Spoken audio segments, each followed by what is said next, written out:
Hello guys, we have spoke before about mutual fund pros. It means the good things about them, but in this video I'll try just to give you what are the cons of these mutual funds. Okay, now first, the 401k, they give you a limited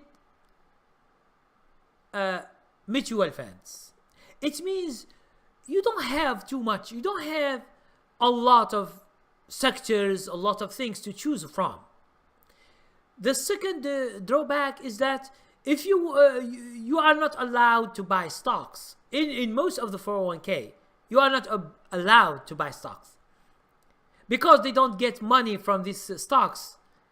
So they don't care, because if you buy a stock, there is no fees for this stock. For example, you buy 500 shares of a stock and you put it 10 years, they will not, the broker will not charge you anything, okay? Because there is no charge. But let's say you buy a mutual fund, like into 401k. Understand that there are fees.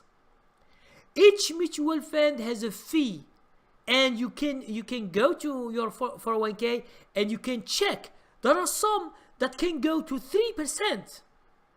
Understand that 3% or 2% is taken annually from your money. Let's say you have 100,000. Okay? Let's say the market has done, let's say 6%.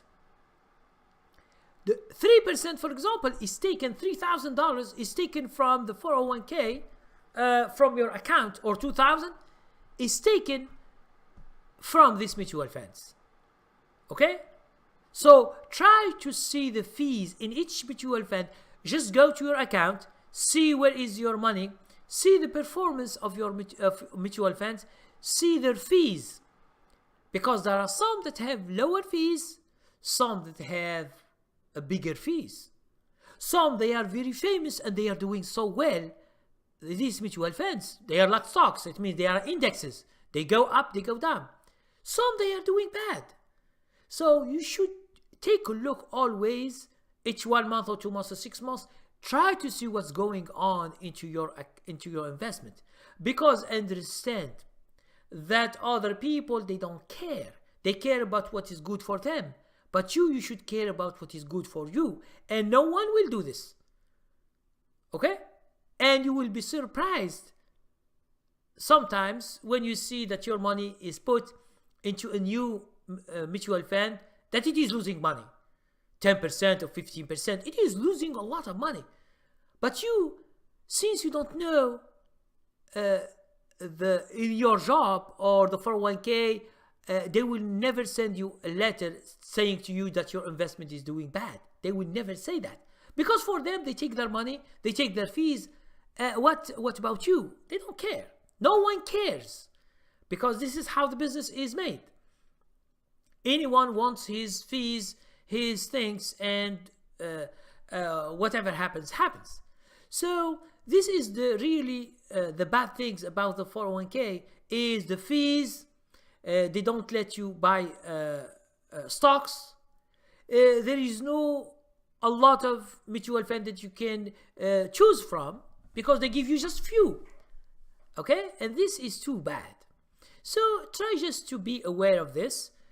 Check your 401k, see where is your money, where they are invested. You can change it. No one will stop you from that. Understand that it's your right. You can change any investment by percentage. You can put your money in all the mutual funds. You can put them in 2 or 3 or 4, and it's your choice always. And sometimes you will do better than these guys who are managing the 401k, because you understand that maybe a 401k puts your money into some 2 or 3 mutual funds that are bad. You can change them and you see better than them, and then you can make money in the future. Another drawback is that mutual fund, because of the fees, because of the mini stocks average, you are not going to get a very, very good investment in terms of growth. Okay? because you put little money, and although this money becomes bigger and bigger, but you don't expect too much from it, except when you put too much money. Okay, when you put too much money into this investment and you have a lot of money, and then your 401k will do better than this. Okay, so thank you very much. If you have any other questions, please ask always to get more information. Thank you very much.